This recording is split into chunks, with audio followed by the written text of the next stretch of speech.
Hello everyone, আসসালামু আলাইকুম। This is me Umme Habiba. Welcome to my channel Habiba tasty reveal. আজকে আপনাদের সাথে শেয়ার করব আমি কিভাবে স্বাস্থ্যকর উপায়ে এবং ঘরোয়া পদ্ধতিতে আমের জেলি তৈরি করে থাকি। এটা শুধু স্বাস্থ্যকর উপায়ই না, এটা বাজারের কেনা জেলি থেকে অনেক বেশি সাশ্রয়ী হয় এবং খেতেও খুবই ভালো হয়। চলুন রেসিপিটাতে যাই। এখানে আমি নিয়েছি বড় সাইজের একটা আম। চেষ্টা করবেন আমটা যেন একদমই পাকা হয়, তাহলে এটার ফ্লেভার এবং কালার দুটোই খুবই ভালো আসবে। এখন আমটাকে আমি ছোট ছোট টুকরো করে কেটে নিব। টুকরো করে কেটে নেওয়া হয়ে গেলে এখন আমি ব্লেন্ডার জারে কোনো রকম পানি দেওয়া ছাড়াই একদমই মিহিভাবে ব্লেন্ড করে নিব। ব্লেন্ড করার পরে এখানে আমার হয়েছে 2 কাপের মতো। এখন আমি একটা প্যানের মধ্যে দিয়ে দিব হাফ কাপ পরিমাণ চিনি। আমার আমটা যেহেতু অনেক মিষ্টি ছিল তাই আমি হাফ কাপ পরিমাণ চিনি দিয়েছি, আর পানি দিয়েছি 1/3 কাপ পরিমাণ। আপনারা আমের মিষ্টি অনুযায়ী বাড়িয়ে কমিয়ে নিতে পারেন।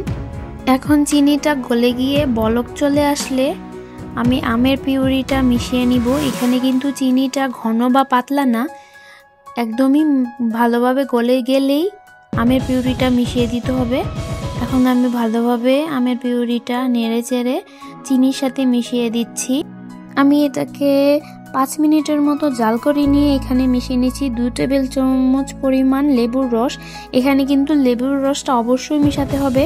লেবুর রসটা মিশানোর দুটো কারণ আছে। একটা হলো লেবুর রসটা এই জেলিটাকে অনেক দিন পর্যন্ত ভালো রাখতে সাহায্য করবে, আর আরেকটা কারণ হলো এটা যখন ঠান্ডা হয়ে যাবে তখন জেলির কনসিস্টেন্সিটা একদমই ঠিক রাখবে। জেলিটা একদমই হার্ড হয়ে যাবে না, একদম জেলি ভাব থাকবে। এটাকে তৈরি করার সময় কিন্তু অনবরতই নাড়তে হবে, খেয়াল রাখতে হবে কিছুতেই যেন পাতিলের নিচে না লেগে যায়, তাহলে কিন্তু এটার ফ্লেভার এবং কালার দুটোই নষ্ট হয়ে যাবে। প্রায় অনেকক্ষণ ধরে এটা জাল দিতে হবে, আর আমার এখানে সময় লেগেছে 30 মিনিটের মতো। এখন আমি এটাকে পরীক্ষা করে নিচ্ছি। জেলিটা নেওয়ার পরে আমি খেয়াল রাখবো এটা গড়িয়ে পড়ে যাচ্ছে কিনা। দেখুন আমার জেলিটা কিন্তু গড়িয়ে পড়ে যাচ্ছে না, আর এটার মাঝখান দিয়ে আঙুল দিয়ে সরিয়ে 2 ভাগ করে দিলেও কিন্তু এটা একসাথে মিশে যাচ্ছে না।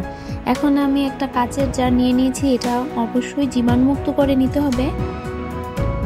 তারপর গরম অবস্থায় আমি এই কাচের জারটাতে জেলিটা ঢেলে নিব। আর এখানে কাচের জার ব্যবহার করার কারণ হলো জেলিটা অনেক দিন পর্যন্ত ভালো রাখা। এই জেলিটা অনায়াসে নর্মাল ফ্রিজে 3 মাসের মতো রাখা যাবে। জেলিটা কিন্তু অবশ্যই বয়ামের ঢাকনা খুলে নর্মালভাবে ঠান্ডা করে নিতে হবে। এটা কিন্তু ফ্রিজে রেখে ঠান্ডা করা যাবে না। তৈরি হয়ে গেল পারফেক্ট একটা জেলির রেসিপি। এভাবেই প্রতিনিয়ত আমার চ্যানেলের ভিডিওগুলো পেতে চাইলে আমার চ্যানেলটা সাবস্ক্রাইব করেন, আর পাশে থাকা বেল আইকনটি ক্লিক করে দিবেন যেন চ্যানেলের সব আপডেটগুলো আপনার ফোনে পৌঁছে যায়। সবাই ভালো থাকবেন। আল্লাহ হাফেজ।